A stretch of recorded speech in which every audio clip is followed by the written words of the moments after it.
I canceled my stepdaughter's savings and left her with nothing after she hid this from me. So here's where it all started. I, 43F, broke up with my ex, Charlie, 42M, last spring after finding out that he cheated on me with his ex, Sandy, 34F. We had been together for 3 years, and up until that point, I thought we had a solid relationship. I mean, I knew no relationship was perfect, but I definitely didn't expect this. From the beginning, things with Charlie seemed pretty smooth. Sure, he had a daughter, Sarah, 17F, but I was fine with that. I wasn't trying to play mom or anything. Sarah and I never really had that mother-daughter dynamic, but I did my best to be supportive. She'd come to me with problems, mostly because she didn't get along with her actual mom, and I tried to help out where I could. I guess you could say I was the adult she leaned on when things got tough at home, and I thought we were in a good place. I really did. But things started to shift a bit last year. I was working on this big project for a company. It was a huge deal for me. I poured so much of my time and energy into it, and after all the stress and long nights, I finally started seeing the results. The bonuses started coming in this year, and it felt like all that hard work had finally paid off. I was beyond excited. With this new financial security, I wanted to do something special for Sarah. She had been talking for months about what she wanted for her 18th birthday, and I thought, why not make it happen? She wanted this big pajama party for 25 people, with a DJ, balloons, a fancy cake, and even a night at a hotel out of town with her friends. It was going to be a lot, but since I was in a good place financially, I figured I could swing it. I wanted her to have something memorable, you know? I'd been saving up for a while, and I even set up a separate savings account to make sure everything was covered for the party. Around the same time, Charlie started talking about a business idea he had. Now, don't get me wrong, I'm all for supporting my partner, but this idea of his was not great. It was one of those reinventing the wheel kind of ideas that didn't make much sense. He wanted me to help fund it, and honestly, I wasn't comfortable with that. For one, we weren't married, and two, I just didn't think it was a good investment. I had to look out for myself, you know? Plus, I had already been putting money aside for Sarah's birthday, and I wasn't about to blow all of that on something I didn't believe in. When I told him no, he got pretty upset. He made this big deal about how he needed a supportive partner by his side and how I wasn't willing to help him out with his dream. We had a pretty heated argument about it, and he made me feel like I wasn't being a good partner. But I stood my ground. I wasn't about to throw money at something I didn't believe in, and I wasn't going to jeopardize Sarah's birthday for it either. I felt a little bad about how I said no, though, so I did apologize for being harsh. But I wasn't about to change my mind. After that, things started to feel different. It was like a shift in the air. Charlie became more critical, especially about my appearance. He started making these little comments about my makeup or how I dressed, like I wasn't trying hard enough or something. Then he would casually mention other women, saying things like, "She looks really nice today," or "You should try something like that with your hair." It didn't seem like a big deal at first, but it slowly chipped away at my confidence. I was starting to feel like I wasn't good enough, and that's not a feeling you want in a relationship, right? Looking back, that's when I should have realized something was up. But at the time, I just brushed it off. I told myself he was just stressed about the business thing, or maybe it was just a rough patch. But things didn't get better. And then there was his ex, Sandy. From the very beginning, she had been a bit of a sore spot for me. I didn't have any real issues with her, but the fact that she was still somewhat in the picture made me uncomfortable. At the start of our relationship, Charlie promised me he'd cut ties with her. He told me they had a history, but that it was over, and I believed him. But as time went on, I started noticing small things that didn't sit right with me. It wasn't just him, it was Sarah too. I noticed that Sarah was pretty active on social media, liking and commenting on posts that involved Sandy. It made me wonder if Charlie and Sandy were still talking, but every time I brought it up, Charlie would deny it. He said they weren't in contact anymore, and I chose to believe him. But the doubts never really went away. You know that feeling in your gut when something's just not adding up? Yeah, that was me. I didn't have any solid proof at the time, though, so I let it go. I figured maybe I was just overthinking things, and that's where things stood for a while. I kept trying to focus on Sarah's birthday, getting everything planned and saved for, while Charlie kept pushing his business idea and getting frustrated that I wasn't on board. The tension was there, but I didn't fully realize just how deep the cracks were in our relationship. After that whole argument about the business, things really started going downhill between me and Charlie. It wasn't just the tension about the money anymore. It felt like everything was falling apart. The little comments he made about my appearance kept coming, and every time he did it, it hit harder. I used to feel pretty confident, you know? But he made me second-guess myself. I started wondering if I wasn't attractive to him anymore, or if he was looking at other women. It just got in my head. What really made me feel off, though, was how weird he started acting. I've always believed that when someone starts acting shady, there's usually a reason behind it. He wasn't the same with me, less affectionate, less involved, and way more distant. It wasn't just that we were fighting more often, it was like he didn't even care enough to fight properly. I'd try to talk things out, and he'd just brush me off or say, "You're overthinking it." And I mean, maybe I was, but honestly, the signs were all there, and I didn't want to admit it at the time. Then came the trip. I had to go out of town for this 10-day business trip. It wasn't something I could skip, so I left, hoping maybe some space would help clear the air between us. I figured that maybe when I got back, things would be better. But the whole time I was gone, it just got weirder. Our communication was all messed up. He barely called or texted, and when he did, it was always short and kind of cold, like he didn't really care to talk. He'd tell me he was busy or tired, but it felt like excuses. I remember one night, I couldn't get a hold of him at all. I must have called a dozen times and nothing. I even texted him, and it took hours for him to reply. When he finally did, he said he'd fallen asleep early. I wanted to believe him, but it didn't feel right. You can't just ignore that gut feeling when something feels off. It kept happening too. Him not answering or being super vague when I asked what he was doing.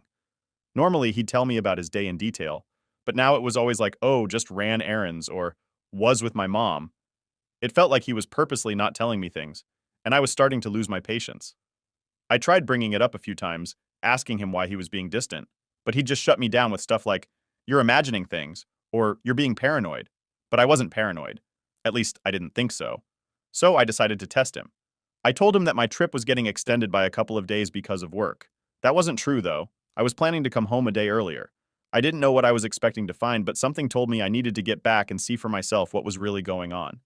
When I walked into the house that day, everything seemed normal at first glance. But as I was unpacking, I noticed something that stopped me in my tracks. There in the trash was used protection. My heart sank immediately. I knew what that meant. There was no reason for it to be there unless someone else had been in my house, and I didn't need to guess who. I felt my whole world crumble in that moment. I didn't want to believe it, but the evidence was literally right there in front of me. I didn't confront him right away. I don't know why. I guess part of me was in shock. I just stood there for a few minutes, trying to make sense of it all. How could he do this? Why didn't I see it coming sooner? All those doubts I'd been pushing aside, all the weird behavior, it all made sense now. It wasn't just my imagination. He had been cheating on me, and not just with anyone.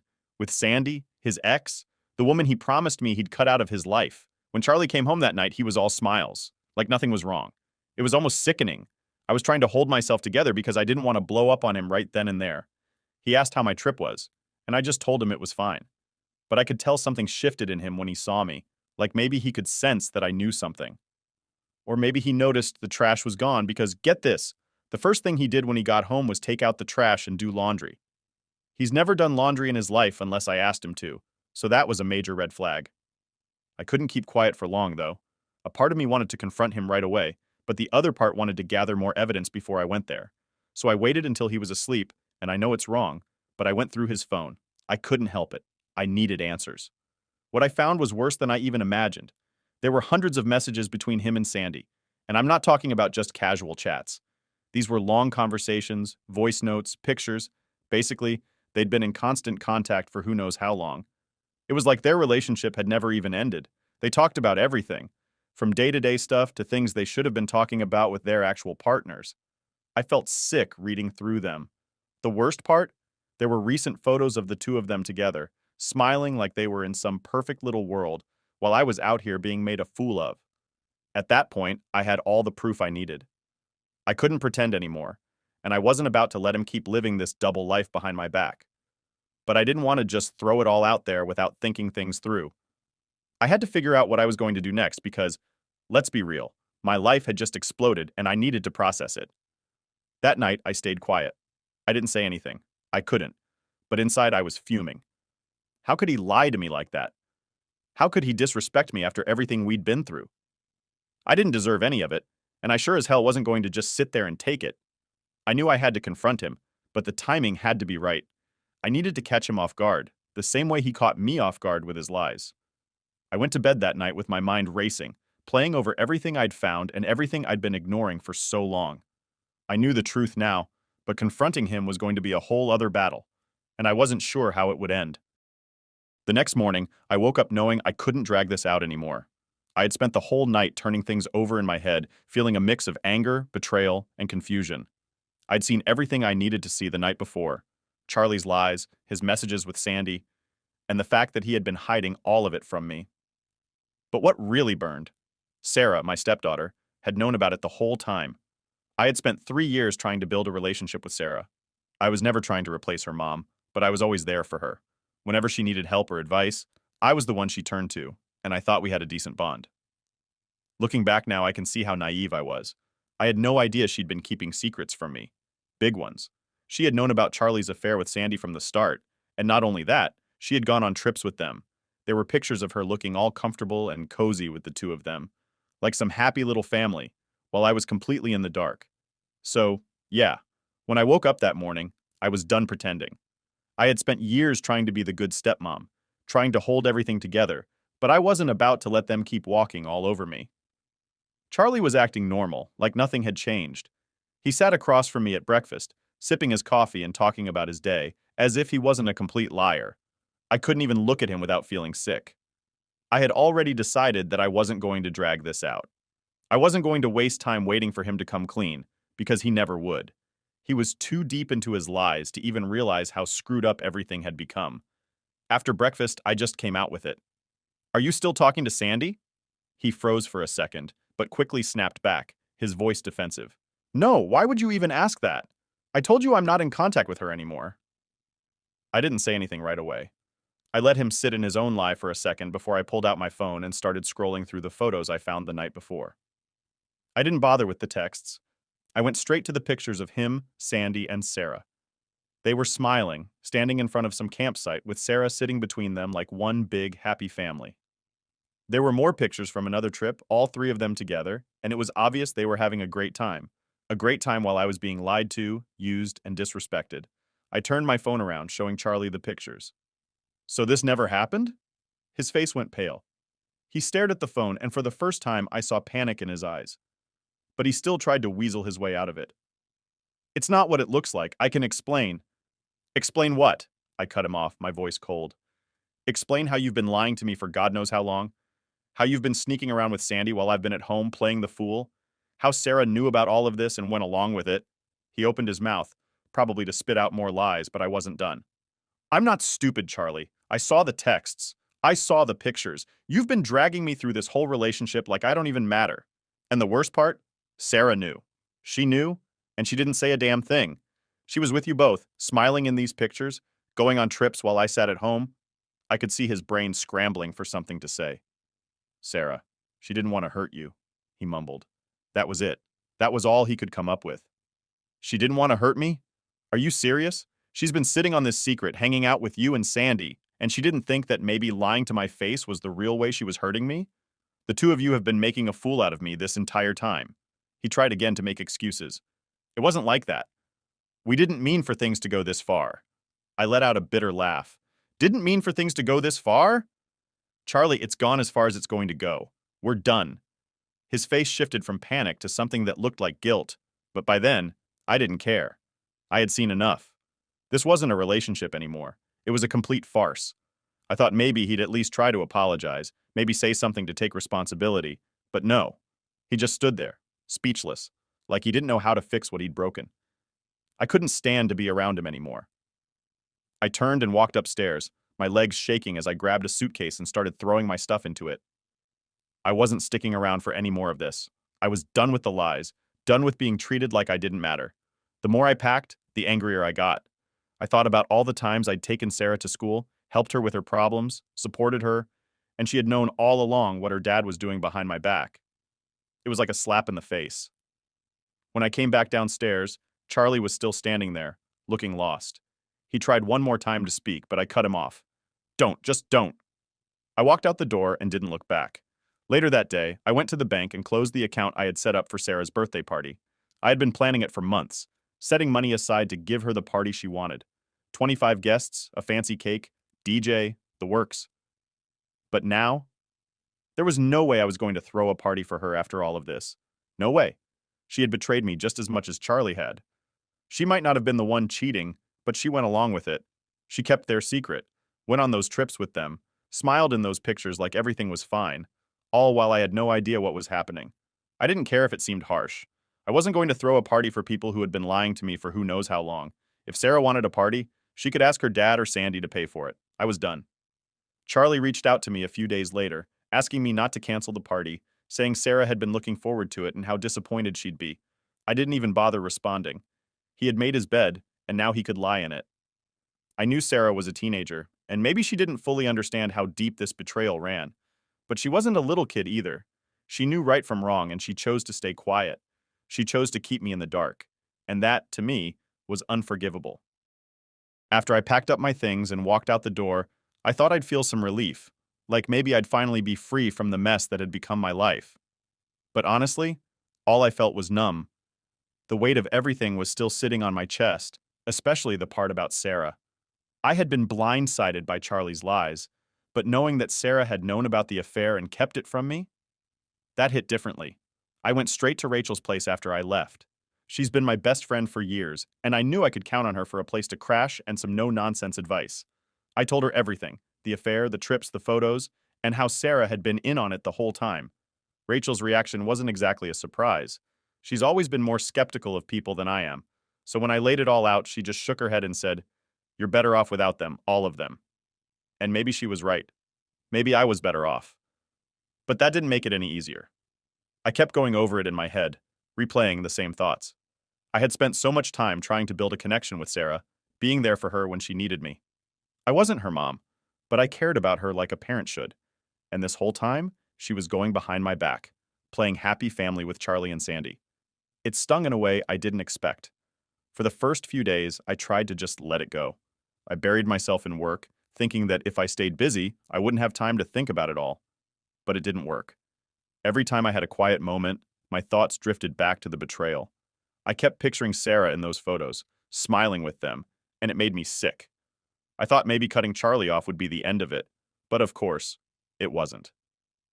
A week after I left, Charlie had the nerve to reach out to me, not to apologize, not to admit how badly he'd screwed up, but to ask me not to cancel Sarah's birthday party. I stared at the message for a good 5 minutes before I even knew how to respond. He had the audacity to ask me to keep playing the role of the good stepmom after everything? After I found out that Sarah had known about his affair and kept it a secret? There was no way. I didn't bother responding to Charlie. I was done explaining myself to him. I had canceled the party the same day I moved out and closed the savings account I'd set up for it. There was no chance I was throwing a party for Sarah after what she had done. I didn't care if it was her dream birthday or if she'd been looking forward to it for months. She'd made her choices, just like her dad, and she was going to have to live with the consequences. But still, I couldn't shake the guilt. I kept telling myself that Sarah was just a teenager. Maybe she didn't fully understand the impact of what she'd done. Maybe she was just trying to avoid conflict, trying to keep the peace between her dad and me. But the more I thought about it, the more I realized that she wasn't some clueless kid. She knew. She had known for a long time, and she had chosen to keep quiet about it. She went on trips with them, hung out with them, and kept it from me like it was no big deal. How was I supposed to just let that go? Rachel, of course, had no sympathy for Sarah. "She's old enough to know better," she said. "If she was comfortable enough to go on trips with them and smile in pictures, she knew what she was doing. You don't owe her anything." She was right, but it didn't make the decision any easier. I had genuinely cared for Sarah, and now I was cutting her off like she meant nothing. It felt harsh, but at the same time, I knew I couldn't let them walk all over me. I wasn't going to be the doormat who just kept giving and giving while they lied to my face. Then, about a week after Charlie's message, I got a voicemail from his sister. She was practically begging me not to turn my back on Sarah, saying that she didn't have anything to do with Charlie's affair and that canceling her birthday party would crush her. She even tried to guilt me by saying that they couldn't afford to throw Sarah the party she wanted, and how I was her only hope of having a special 18th birthday. I just sat there, listening to the voicemail, feeling like I was being pulled in a million different directions. On one hand, I felt bad for Sarah. I knew she didn't control her dad's actions, but on the other hand, she'd been an active participant in keeping his affair a secret. She wasn't some innocent bystander. She'd gone along with it, and the fact that she was comfortable enough to smile in pictures with them told me that she didn't feel guilty about it at all. I thought about what Rachel had said. You can't keep holding on to people just because you feel bad. Sometimes you've got to put yourself first.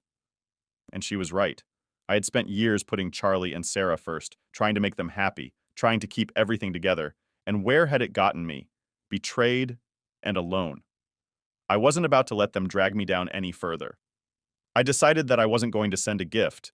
I wasn't going to call or text Sarah. I wasn't going to throw her the party she wanted. It felt cold, but at the same time, it felt like the only way I could truly move on. If she wanted a birthday party, she could ask her dad to throw one, or maybe Sandy. I wasn't going to play the role of the good stepmom anymore. They had taken advantage of my kindness for too long, and I was done. Once I made that decision, I felt a strange sense of relief. I wasn't happy about it, but at least I wasn't carrying the weight of their drama anymore. I had finally set my boundaries, and for the first time in a long time, I was choosing myself over them. Charlie tried to reach out a few more times after that, but I ignored him. There was nothing left to say.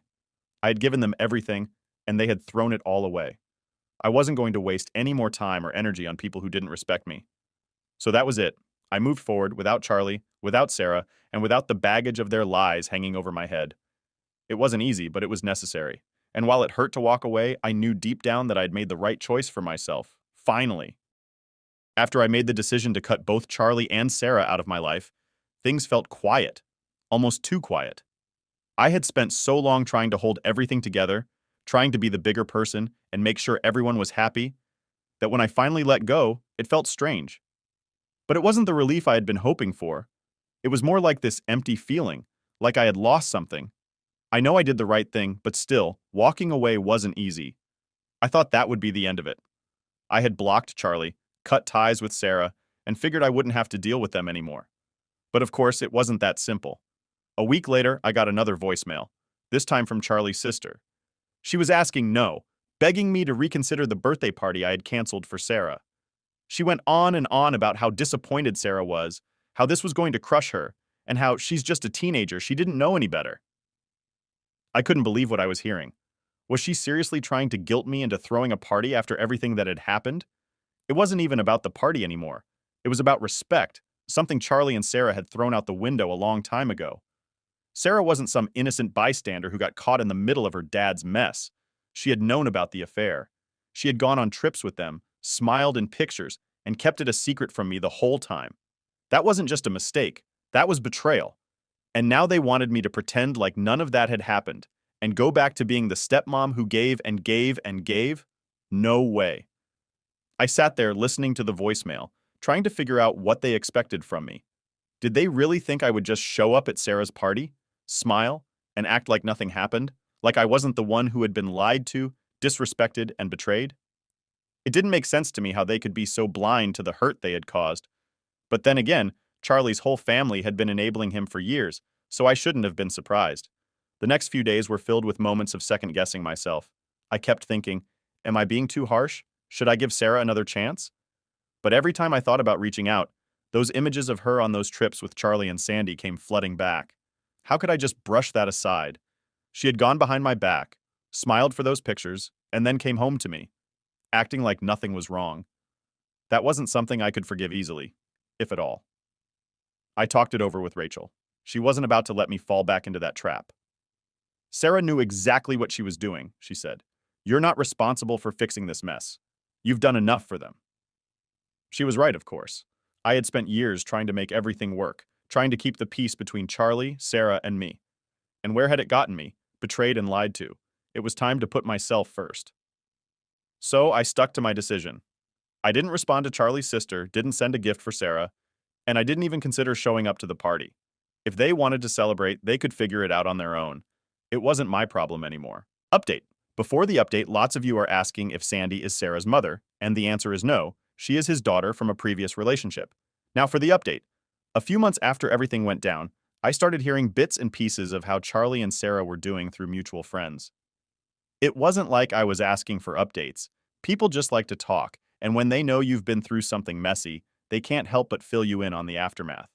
And let me tell you, it was the kind of news that made me think, well, karma didn't waste any time. The first thing I heard was about Charlie. Apparently, after I left, things between him and Sandy didn't go as smoothly as he probably thought they would. Once I was out of the picture and they didn't have to sneak around anymore, Sandy lost interest. She wasn't as invested in Charlie as he'd hoped. She had fun while they were playing the affair game, but once it became real, once there was no more excitement in sneaking around, she started to pull away. It didn't take long for her to move on, leaving Charlie in the dust. The man who thought he was trading up by cheating on me ended up getting dumped himself. Sandy ghosted him, completely cut him off, and moved on to someone new. I almost laughed when I heard it.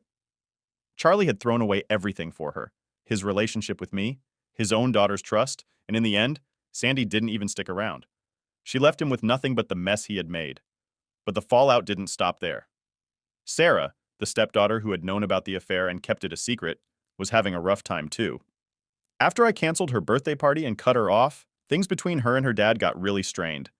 I guess without me around to help smooth things over, they both realized how messy their relationship had become. Sarah blamed Charlie for everything: the breakup, the affair, her canceled party. And Charlie, being the selfish person he is, wasn't there to fix things or be the dad she needed. The tension between them got worse. Sarah started acting out, skipping school, staying out late, and getting involved with the wrong crowd. She was angry at her dad for ruining things and at me for cutting her off. But she never took responsibility for her part in the whole mess. I guess she thought she could play the victim, but life doesn't work like that. She had chosen to side with her dad and Sandy, and now she was dealing with the fallout of those choices. Things between them got so bad that Sarah ended up moving out. She packed her bags and went to live with her mom, the same mom she'd complained about all the time when she was with me and Charlie. It was ironic, really. Sarah spent years saying she didn't get along with her mom, and now she had no choice but to move in with her because things with Charlie had fallen apart. And as for Charlie, he lost not only his relationship with me, but also his relationship with his own daughter. From what I heard, Sarah barely speaks to Charlie now. Their relationship is strained, and Charlie has no idea how to fix it. The man who thought he could juggle it all, me, Sandy, his lies, his daughter, ended up losing everything. He thought he could keep it all together, but in the end, it all came crashing down around him. And as for me, I didn't lift a finger. I didn't have to. Karma did all the work for me. I can't say I was surprised. Charlie had spent so long lying, manipulating, and putting his own selfish desires above everyone else that it was only a matter of time before it all caught up with him. He lost Sandy, his daughter, and me, and now he was left with nothing but regret. I almost felt bad for him. Almost. But then I remembered how much pain he'd put me through, and I didn't waste another thought on it.